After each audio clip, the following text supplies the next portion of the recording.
Slavery is back. Welcome to a place where private business profit from a captive labour force, yet pennies are spent on medical services to a population in which the Indigenous, the poor and the mentally ill are overrepresented. Where isolation, humiliation and degradation are facts of life. Welcome to prison. It depends who's telling the story, I suppose. The prisoners would have one view, the people who work in the prison system would have another, and I think it's up to people to decide where the truth is. Give government propaganda and the media spin doctors the flick.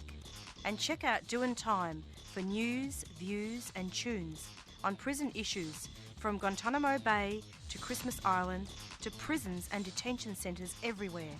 Every Monday at 4 p.m. on your community radio 3CR.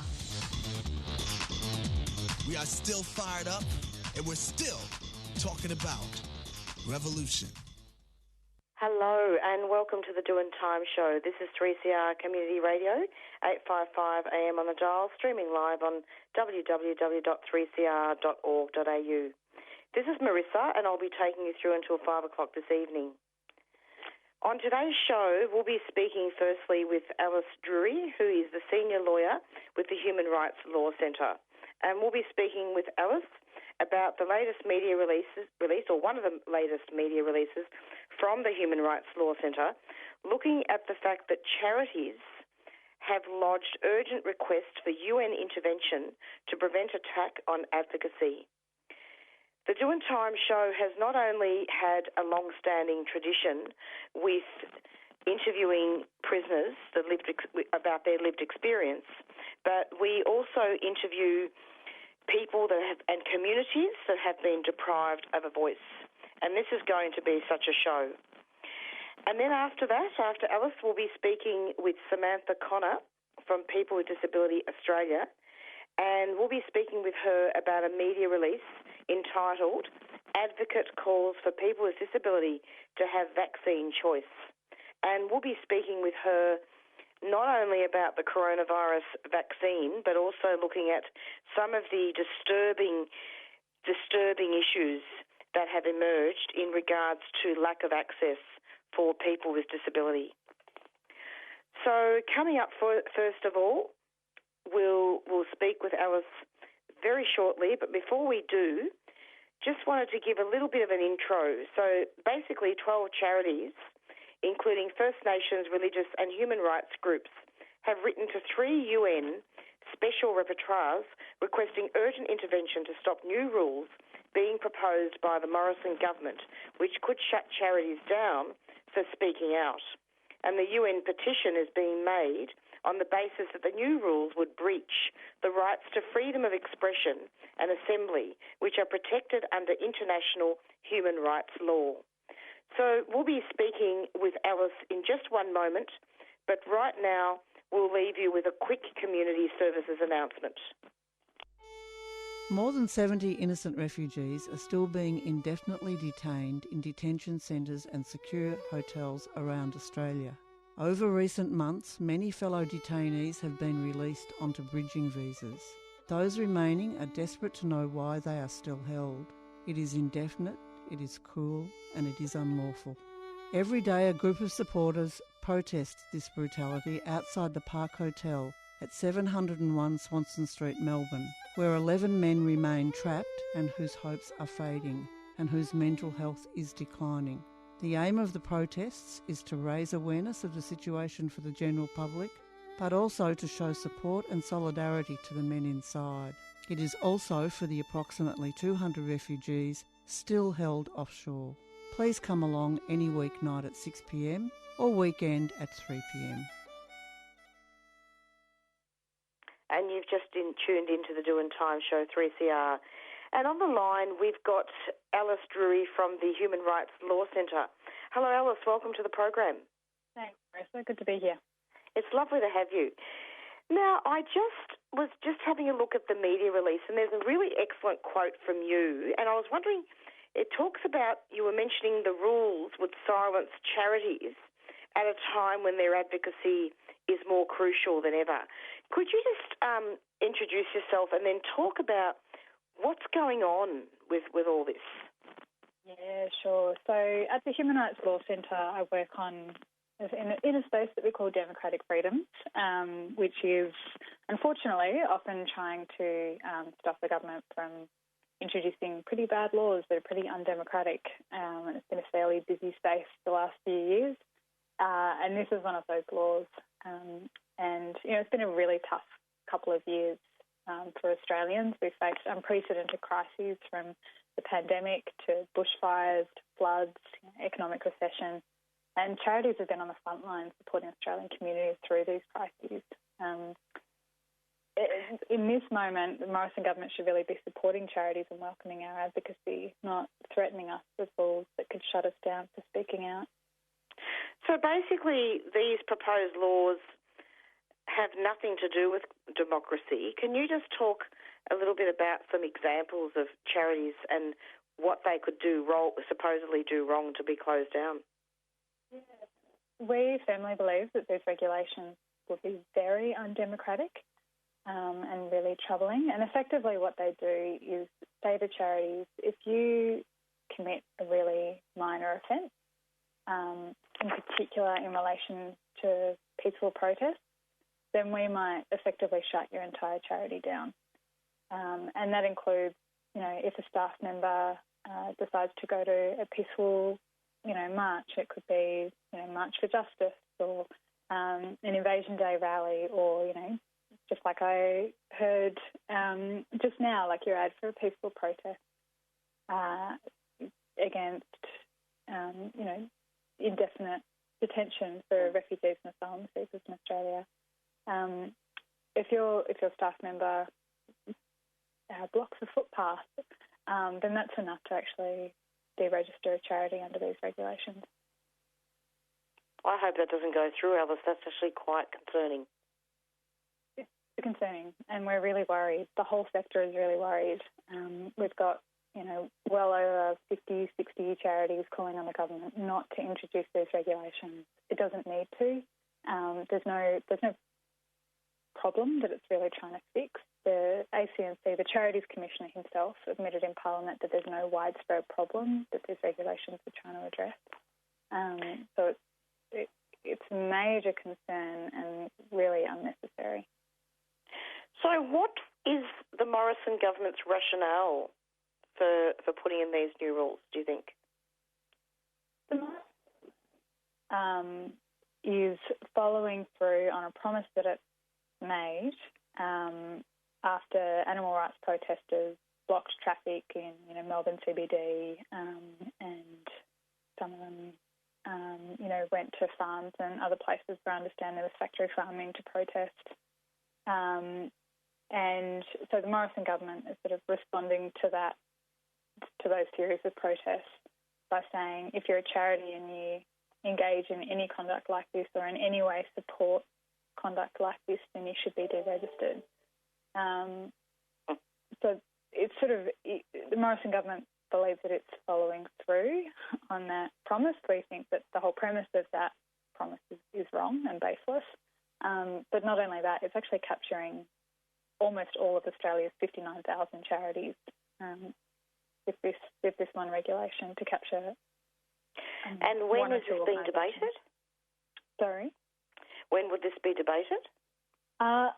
So this is a regulation, not a law, not a piece of legislation. So it will go through Parliament in a very different way. It, in fact, doesn't need to be debated. And effectively it just needs to be introduced, which we expect it will be in the first week of August. And then the government just has to sit pretty for 15 sitting days before it will become law automatically. So unfortunately, it puts us in a bit of a trickier position because we have to find people to vote against it rather than requiring the government to get the votes to vote for it as if it was a piece of legislation. Is that not setting a very, very dangerous precedent that laws can just be rushed through like this? It is a dangerous precedent. It also follows on some dangerous precedent that we're seeing in terms of quite an anti-democratic trend, certainly by the federal government. And the consultation process with charities was really flawed. The latest sort of permutation of this regulation wasn't shared with anyone as far as we know. Certainly wasn't made public for consultation. It was just announced and sort of sprung on us. To get into the really wonky detail, we know that 65 charities made submissions, uniformly against these regulations, and Treasury hasn't even published those submissions. So there's not even that kind of public scrutiny that has been given to these regulations. So how can that be allowed? Concerned that these regulations could be unlawful. Under our Constitution, we have the implied freedom of political communication, which is just a fancy way of sort of saying we have a right to communicate about public, matters of public importance in politics. So it could be that these regulations are conflict with the Constitution on that basis. But we would much rather these regulations not be passed so that we don't have to take them to the High Court. It's very much our preference. I imagine that if these laws are passed, that this will be taken to the High Court? Exploring avenues to challenge them. I'm sure many of our charity partners will be similarly looking into it. These are really, really very, very dangerous times, Alice. Yeah. Because I work across not just this issue, but whistleblower law reform and protest rights generally. Things like freedom of information laws. We're seeing the systematic decline in our democratic rights in Australia. And when do you think that started? I think it probably. It's a good question. These things are never linear, but I certainly think the Howard era wasn't a great era for transparency and democratic freedoms, and also just kind of attitudes to civil society.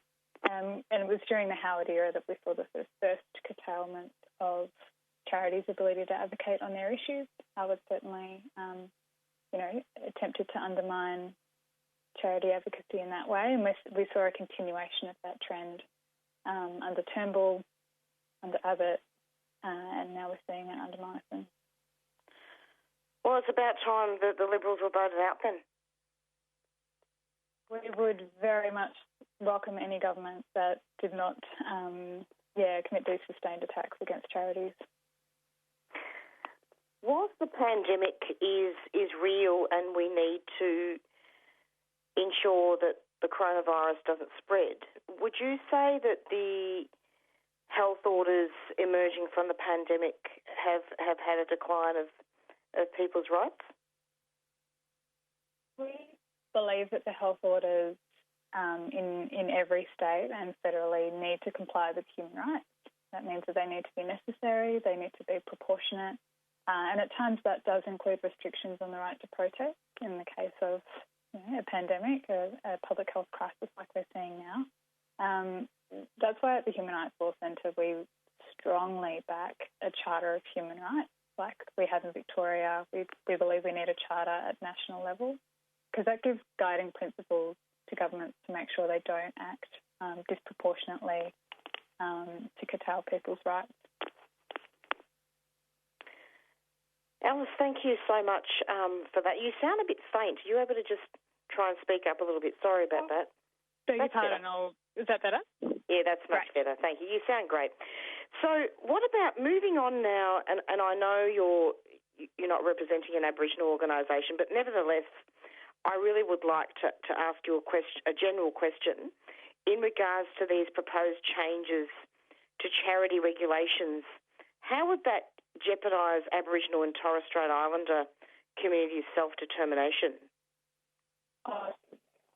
And I've spoken to Aboriginal community-controlled organisations like VALS, the Victorian Aboriginal Legal Service, and they're really worried that this will hinder the ability of charities like VALS to support incredibly important movements for First Nations justice, like Black Lives Matter, or stopping the removal of Aboriginal children from their parents, grandmothers against removals.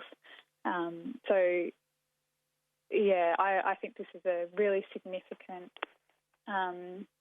risk to the ability of grassroots movements like the First Nations Justice to protest, but also to get their demands met, to be heard. Absolutely, and it really is most concerning, Alice. I'm just having a look here at so many people have contributed to the media release from the Human Rights Law Centre, and isn't it interesting? Executive Director of Anglicare makes a really great quote here. Charity is not just about helping people in poverty, it's about creating a country where poverty doesn't exist. This government, I think, would like charities to stick to planting trees and handing out blankets, but we shouldn't be asking, why the bushfires are raging and why people are homeless. They want us to sort of keep our mouths shut and just do the service delivery. And I think that's what Casey Chambers, the Executive Director of Anglicare, is speaking to. Absolutely. I mean, how many times do we hear Scott Morrison saying that climate change doesn't exist? Climate change isn't real. We're not even involved in the anti-nuclear treaty. Things that Australia could be doing much better, and we need civil society to be strong, to be putting pressure on our government to do better on many, many issues. How do you think that the new rules would affect prisoners? I think in particular, and this is not my area of expertise, but I certainly have concerns for the really important movement of stopping Aboriginal deaths in custody. Things as well like raising the age of criminal responsibility from 10 to 14 across the country. These campaigns are meaningful and powerful because they have grassroots support. And what these regulations do is undermine the ability of charities to support grassroots movements and to really advocate robustly for the reforms that Australia needs for prisoners. So what can the community do to stop these laws from coming through? So, what we're asking people to do is to write to your MP to see if you can get a meeting with them, particularly if you live in an electorate with a Liberal or National member. It's really, really important. Write letters to the editor from your local paper is also fantastic. We need to bring this to the attention of everyone in the government so that Scott Morrison understands that this is not a popular move. I think so. We've got a fact sheet up on our website to help people do that, to both get across the issue and communicate about it, and really strongly support your listeners to do that. Absolutely. And can you just read out the website of the Human Rights Law Centre there? Yeah. The Human Rights Law Centre's website is hrlc.org.au. But probably the easiest thing to do is just to type in ACNC, HRLC, fact sheet, and then that comes up pretty quickly. So it's HRLC, ACNC, fact sheet. And I'm hoping that we can call on the Australian government to refrain from introducing the regulations into Parliament. In terms of just a final question, the charities that would really, like these rules would really have extraordinary powers, wouldn't they, to shut down a charity if the Commissioner believes it's likely that a minor offence may occur in the future. Can you explain that? Yeah, so the rules are so broadly drafted that they give the powers to the Commissioner to deregister a charity even if no one has broken the law. That includes preemptive powers. So the Commissioner can say, like you said, the Commissioner can say, I'm going to deregister this charity. Look, they haven't broken the law, but I believe they're likely to in the future. It's pretty extraordinary, and it's worth noting as well, like no political party, no business is exposed to this kind of arbitrary treatment. It's really charities that have been singled out for this punitive response. It's extremely punitive. So basically you can go and hand out ham sandwiches and, you know, and do little things, but you can't actually, you know, give an opinion or protest. To give an example, you know, a charity might want to support the Invasion Day rally that is happening on the 26th of January. They might want to give their staff, you know, a couple of hours off and to allow them to march. If the Invasion Day rally isn't authorised by police, then technically a lot of the actions, like blocking traffic, you know, walking down the road, might be unlawful.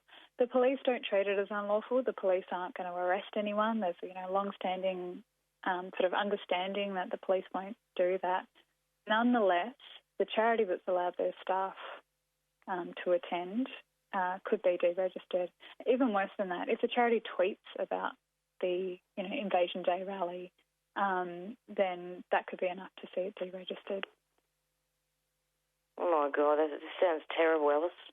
It's very far-reaching. It's extremely far-reaching. It's in breach of international law. It's in breach of our right to freedom of expression, you know, freedom of assembly. It has absolutely no place in a democratic country, and we really need the government to refrain from passing it. Would that include community radio stations as well? Yeah, do, particularly those with charitable status, which I understand is some of them. And yeah, you know, airing an sort of ad or a public notice about where a protest is taking place could be enough to see the radio station deregistered. Goodness. No, this cannot go. Come on, listeners, start getting onto the website and the Human Rights Law Centre and having a look at the fact sheets and please start writing letters to the editor in the papers, and we need to get going here and stop these laws from getting in. Alice, thank you so much for coming onto the program.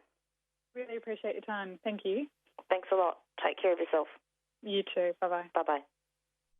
You're listening to 3CR 855 AM, the voice of the community. 3CR, community radio, giving the voice to the community since 1976.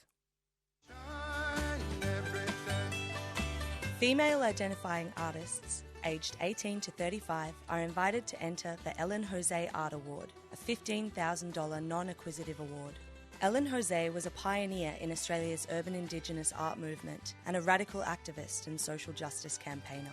The award is given in the hope that it will support the winning artist's continued development by providing recognition as well as a financial boost.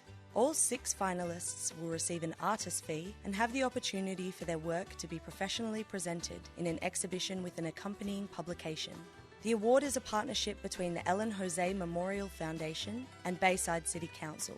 Entries are now open and close on Friday the 27th of August. Head to bayside.vic.gov.au and search for the Ellen Jose Art Award for all the details. A 3CR supporter. Love comes your way. What can I say? You feel it. You change your way. The new Climate Action radio show will surprise you.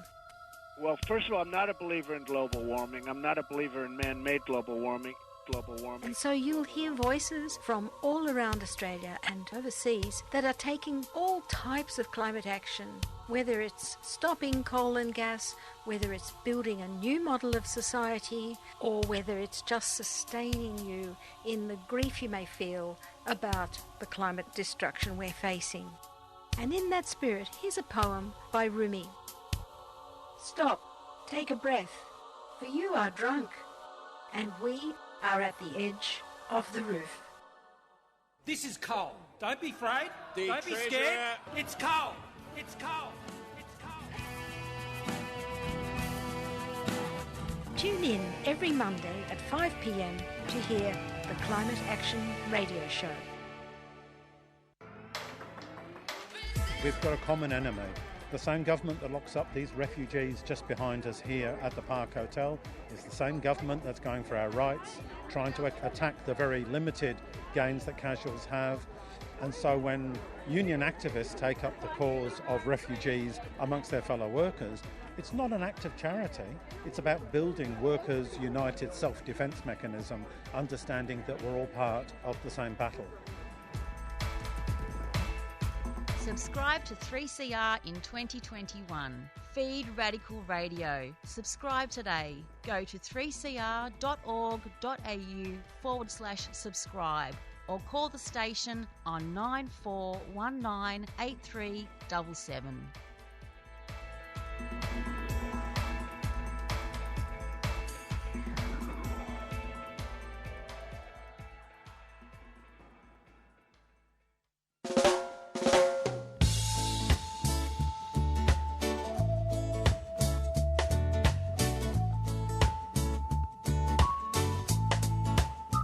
Most of the time I sit here thinking, get all caught up in just wishing, can't stop myself from dreaming away.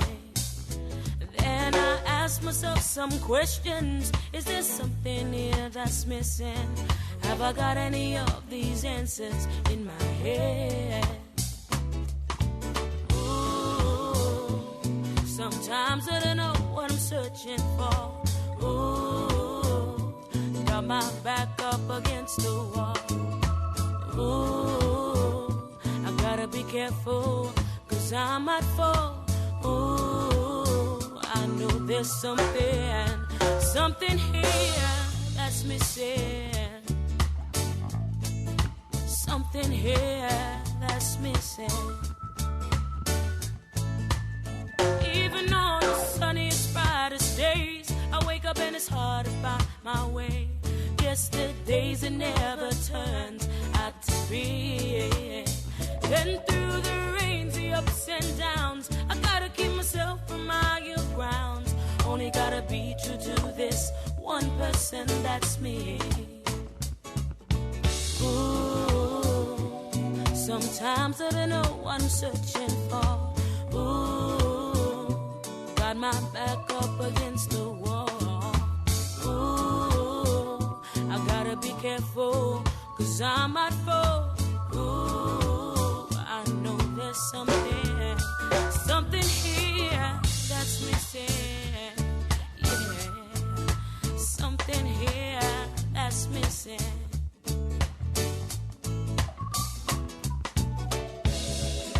I gotta keep on moving. I'll find the answers, yeah, or are they creeping up on me? Yeah. I get that funny feeling. I know there's something. I know there's something that seems to be missing.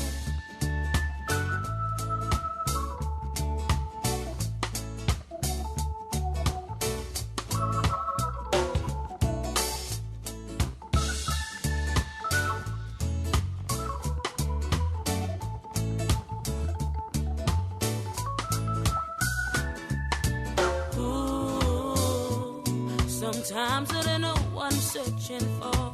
Ooh, I got my back up against the wall. Ooh, I gotta be careful, 'cause I might fall. Ooh, I know there's something here that's missing. Yeah, said there's something here that's missing. Yeah, I know there's something. I know there's something. I know there's something missing, baby. Yeah. Ooh.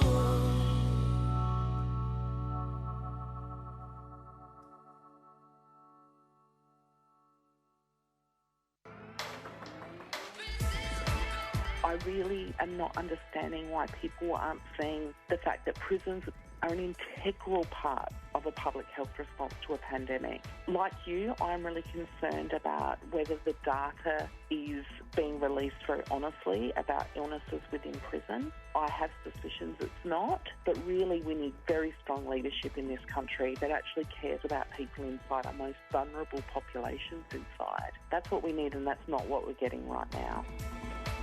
We need to keep Radical Voices on air. Subscribe now. Go to 3cr.org.au/subscribe or call the station on 9419 8377.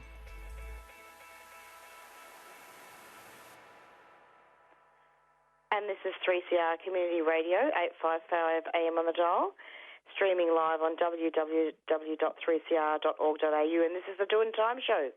And coming up on the show next is Samantha Connor, who is the President of People with Disability Australia, and we're going to be speaking with her in regards to the vaccine choices and the fact that people with disabilities are not getting that choice. Hello, Samantha. Welcome to the program.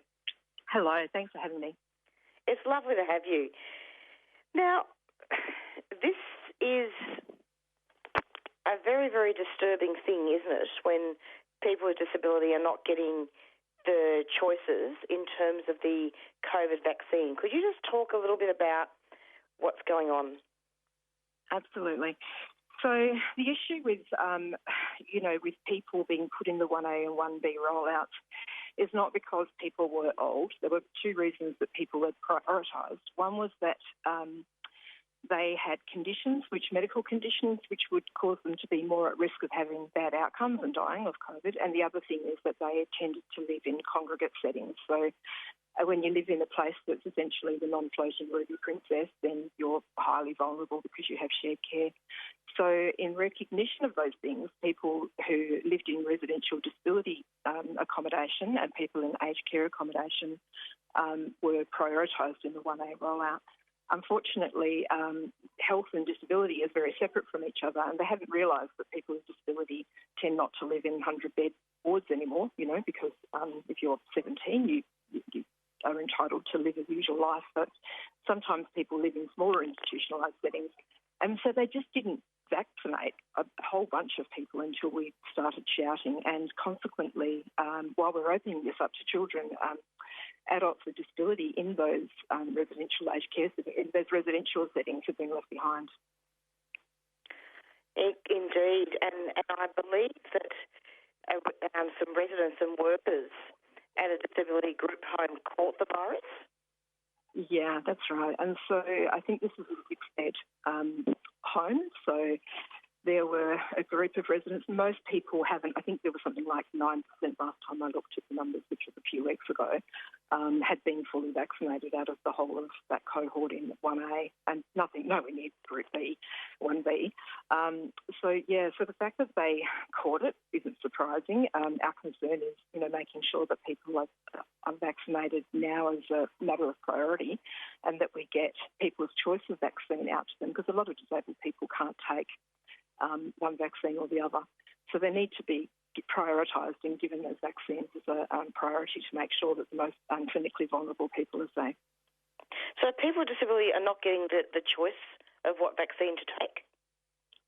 No, look, they did raise the age limit, but there are people who have been told that they can't take AstraZeneca for one reason or another, and then, of course, you have vaccine hesitancy, because in the same way that we have with the rest of the population.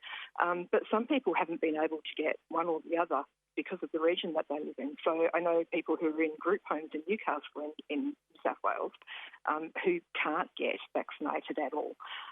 So there are areas and pockets of areas in Australia where people, of course, people live all over Australia, where they can't get access to any vaccine at all. Samantha, this is indeed a mess, isn't it?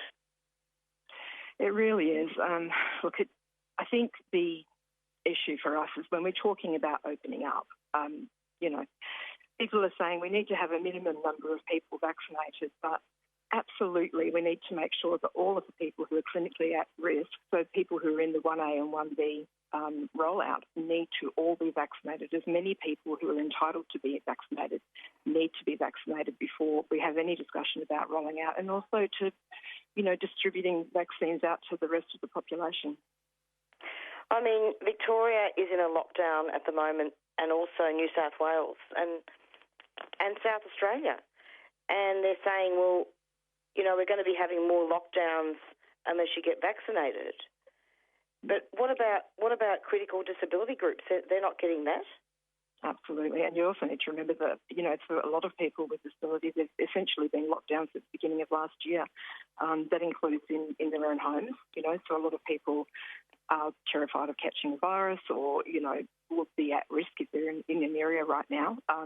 Some people just haven't left their homes. And some people are forcibly not allowed to leave their homes because of they're living in an institution and there's a duty of care to staff and to other residents. So they're not allowed to leave. They're not allowed to go to work, to go to do, you know, activities, that kind of thing. And so, you know, so people aren't able to live their lives at the moment. So they have more and fiercer restrictions than other people do in the community. So it's really unfair. This is not really discussed in the mainstream media, is it, that people with disability are simply not being given priority? No, look, and this is why we put out a segregation statement, you know, sort of late last year for the Disability Royal Commission, because part of how the NDIS came about was that people with disabilities are quite often shut in, shut out, shut up, you know. But being shut into institutions means that we're not seen, not heard. And so those sort of issues just don't come out into mainstream discussion. So for people who are living in group homes, for example, it didn't surprise me at all that health really didn't have an understanding how and where people with disability lived. There's been quite a bit of confusion, and I think it's just to do with the silos under which those policy areas operate. But I think now is a good time to change that and make sure that we've got some consistency between our different human services area and health and disability, and make sure that people who need the most help at a time of crisis are the ones that get the most help. Absolutely. And in fact, is it fair to say that quite often disability is also equated with being old, like being elderly, that, you know, there are people with disability at all ages? Yeah, there is. And, you know, that's quite... how old am I? I'm 53. I had to think about it, 53.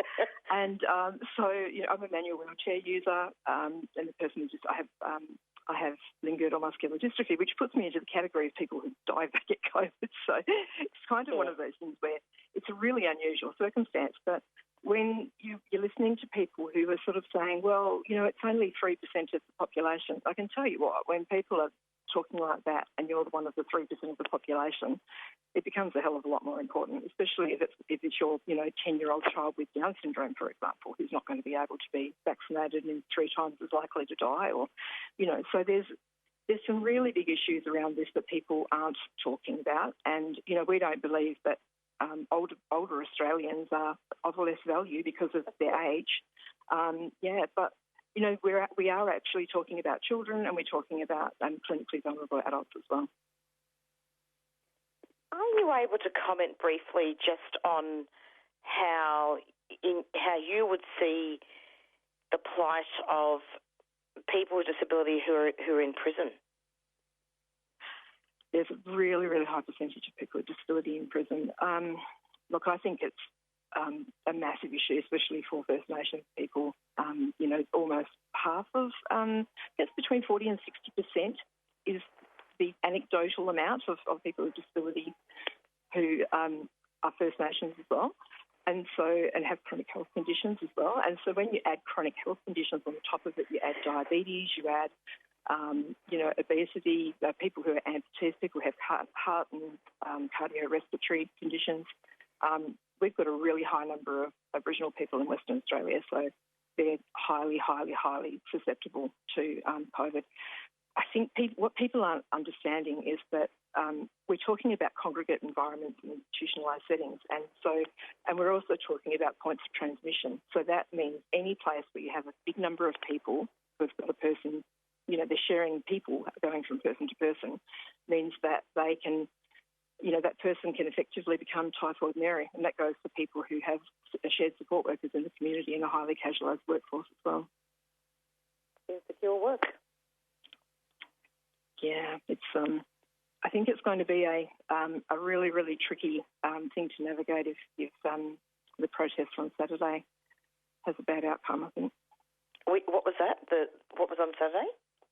The protests over the weekend, so... Yes, sorry. Yeah. Yes, the protests had just happened on Saturday. Yep. Yeah. So, Samantha, I hope I didn't put you on the spot there by asking you about prisons, but I just felt like that was really important to mention, especially in particular with First Nations people. Yeah, absolutely. And this goes for hospitals. There's also the issue of psychiatric facilities. So I have a friend at the moment who's in a psychiatric facility and who is a highly vulnerable person with a disability who has been vaccinated now but is still fairly terrified. And so there are anti-vaxxer nurses in the mental health facility in a public hospital. So you can imagine what that feels like when you're really concerned about where that person might have been in one of those big capital cities. And what does that look like? We really need to make sure that people are safe and that people people take this seriously. I do worry about vaccines not reaching, mental health facilities and prisons. Yeah, absolutely. Well, I'm surprised if they haven't had a, targeted vaccine rollout. The issue is that we don't actually have really much information about what their definition of a congregate environment is.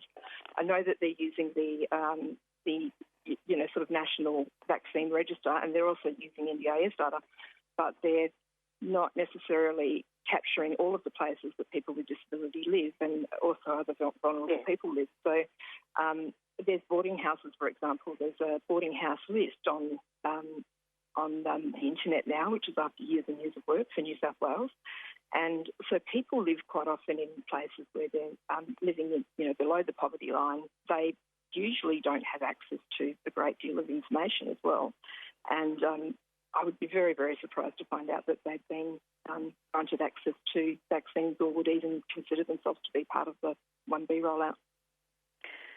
And while we're on the topic of information, Samantha, it's interesting how Prime Minister Scott Morrison speaks about risk profiles of getting COVID, and it's shifted in recent times, and there's different messaging about the vaccine. Can you comment on that?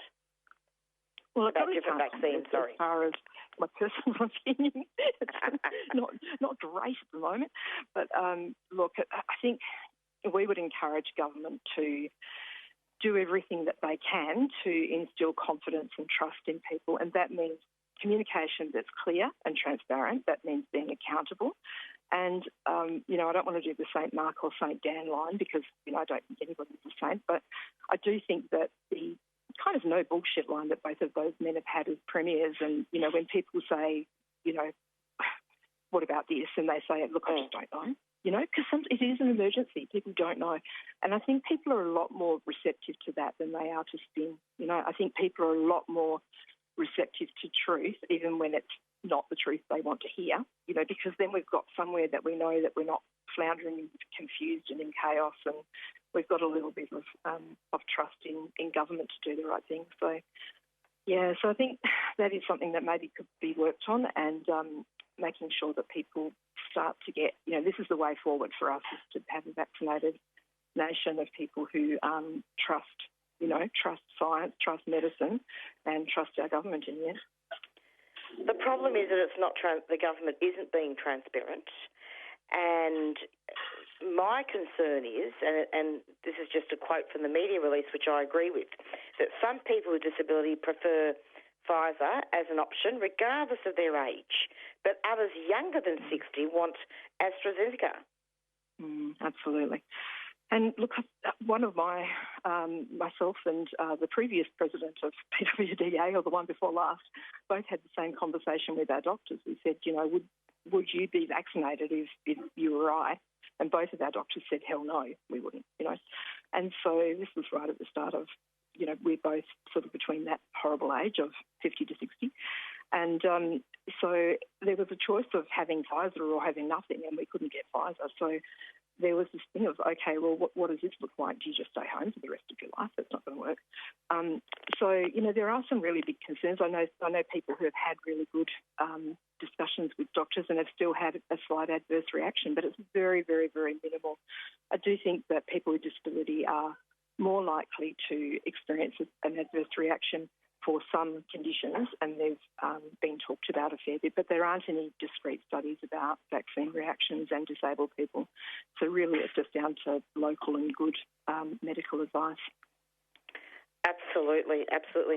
And I believe that urgent discussions are taking place at the moment between members of the disability community about state-based decision-making not to provide AstraZeneca in community clinics. Yeah, is that right? Well, some of the states have made that decision about not making it available, obviously, because the risk profile has changed and probably will change in the light of potential, widespread issues around the protests on the weekend and lots of people being in the same area with no masks, etc. Hopefully that isn't the case, but, this is what changes the risk profile, when you have people potentially being super spreaders. So for we really want to make sure that people have got access to either vaccine, and that includes whatever age group that they're in, if they're under the age of. And so, they need to be able to have the best quality advice that they can be given, and they need to have, I do know that there's a free line item for advice from Medicare that people with disability can access now. So you can go to your doctor and find out, more about whether it's safe or not, but really encouraging people to go and get vaccinated as a matter of urgency, especially if you're in Sydney or Melbourne. Samantha, thank you so much for coming onto the program. Just finally, so the Delta variant of COVID-19 is really a massive threat to the disability community, isn't it? Yeah. And it would be fair to say that they should be able to look at their risk of catching the virus and judge whether they want to wait for the vaccine recommended for them or go with one more readily available. Is that right? Yeah, look, I think we should make sure that people who are the most at risk are given most access to the vaccine, and that means that people first who have got conditions that are going to make them more clinically vulnerable, people who are in congregate settings, which are going to make and people who are in receipt of care where they've got a shared worker who goes from person to person. So they're the people who are the most at risk. And look, I think if we say we're going to prioritise people, we don't talk about stages and then start opening doors into another stage before we've completed the first one. The idea of a stage is that you roll out the stage and you finish it. So, get on with it. Make sure that the people who we know are going to die as a result of this are going to be protected, and then we go on from there. And also having the government not having so much mixed messaging as well. Absolutely. And just some transparency and accountability. I think, I think everybody's really open to saying, look, we've never done this before. This is a bit of a screw-up. We've tried really hard.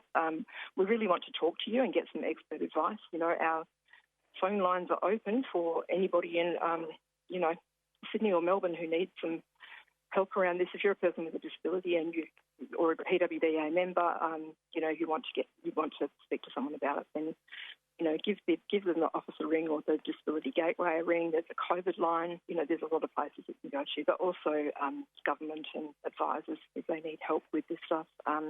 This is what the disability community does and knows, and we can help them get it right. Samantha, thank you so much for coming onto the program. Are there any final comments that you wanted to make in case anybody with people with disability in particular are listening? Yeah, I just want to say we recognise that this is a really tough time with the NDIS going badly, with people not having access to PPE, with their support being cut back as well. So this is a really, really tricky time for people with disability. And so just to be heartened by the fact that we have an enormous community of people who are fighting really hard, and the fight to make sure that people with disability are safe in the middle of the pandemic is one of the first most priorities for all of us. Thanks so much for your time, Samantha. I've been trying to chase you up for a long time, and it really is a pleasure to have you on the show. Thanks so much, Marisa. Take care. Take care. Bye. Bye. You're listening to 3CR Community Radio 855 AM on digital and online. 3CR Radical Radio. An important message from the Victorian Government. To stop the spread of coronavirus, anyone who has recently been to a red zone is required to go straight home and quarantine for 14 days. You must get a test within 72 hours of arriving home and again on day 13 of quarantine. For the latest updates or for more information on zones, go to coronavirus.vic.gov.au.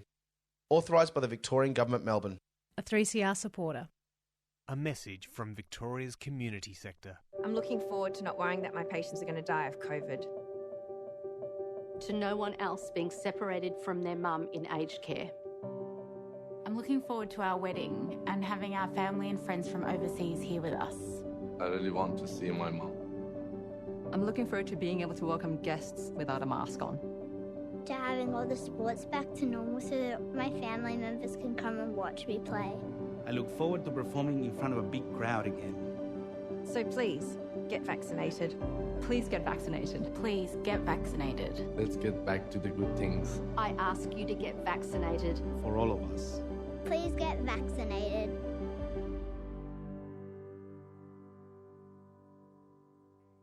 A message from Victoria's community sector. A 3CR supporter. And you're back with the Doing Time show. We've got about 10 minutes left of the show, and I've just received an email. I just wanted to read out a quick article, and the source is NITV, and this is really interesting. It's about the protest, the anti-lockdown process over the weekend, and how it's compared in some ways to Aboriginal protesters and Black Lives Matter. So I'll just read it out. False comparison between anti-lockdown protests and BLM Women's March called out. Unmasked protesters marched down George Street in Sydney, Australia. Anti-lockdown and anti-vaccination activists gathered in cities across Australia at the weekend. And I'm just having numerous users have reiterated that Black Lives Matter and women's marches were non-violent, and organisers for those events enforced strict COVID-19 safety protocols. And this was by the NITV staff writer. Over the weekend, several capital cities around the country saw thousands defying lockdown restrictions to march against government measures to contain the latest outbreaks of COVID-19. The protests turned violent, with marchers accosting police and one man charged with committing an act of animal cruelty after vision surfaced of him making contact with a police horse. So basically it's showing a protester who tries to push away a police horse in Sydney on July 24th, 2021, as thousands of people gathered to demonstrate against the city's month-long stay-at-home orders.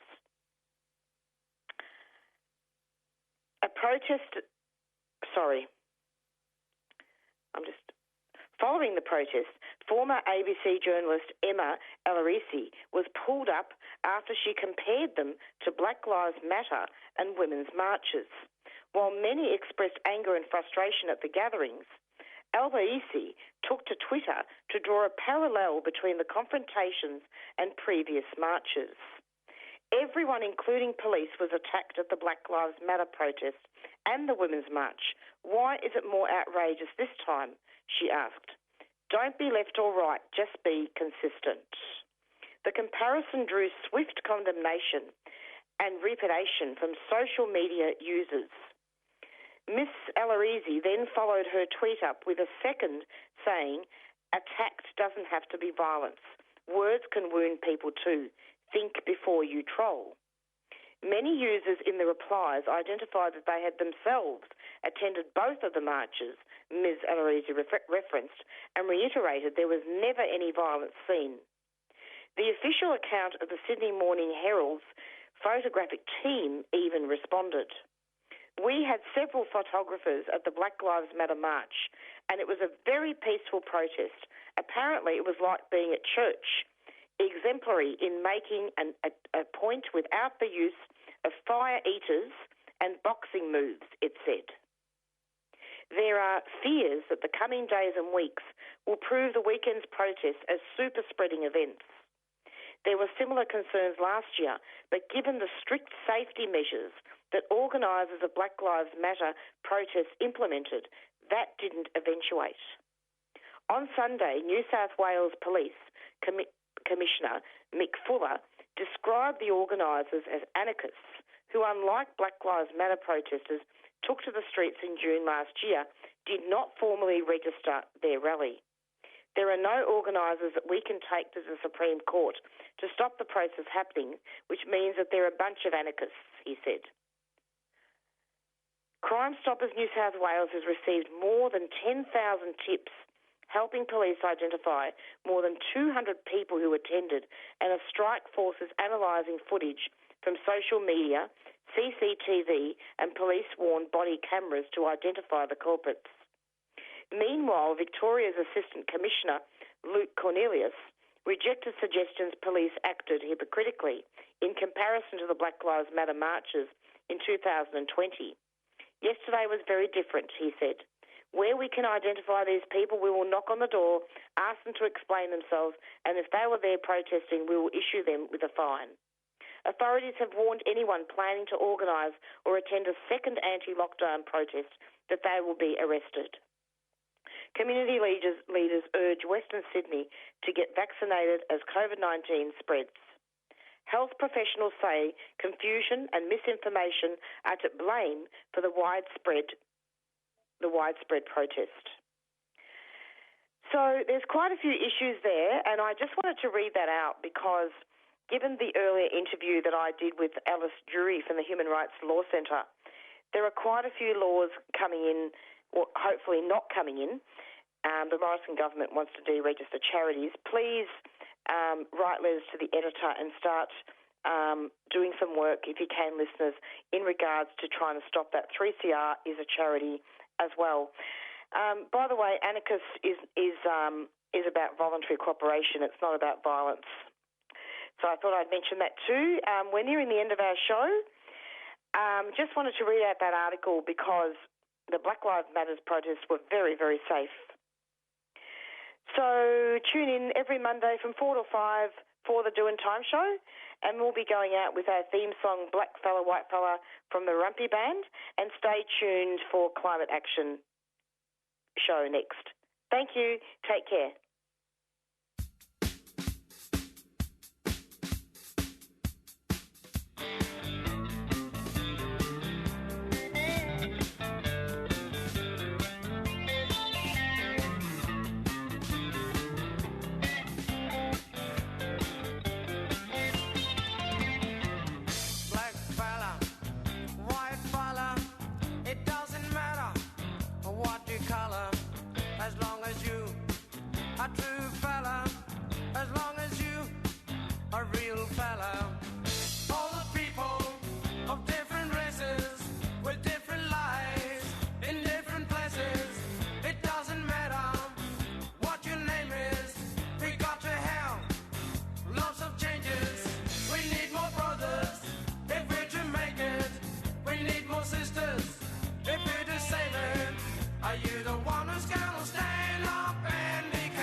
You've been listening to a 3CR podcast produced in the studios of independent community radio station 3CR in Melbourne, Australia.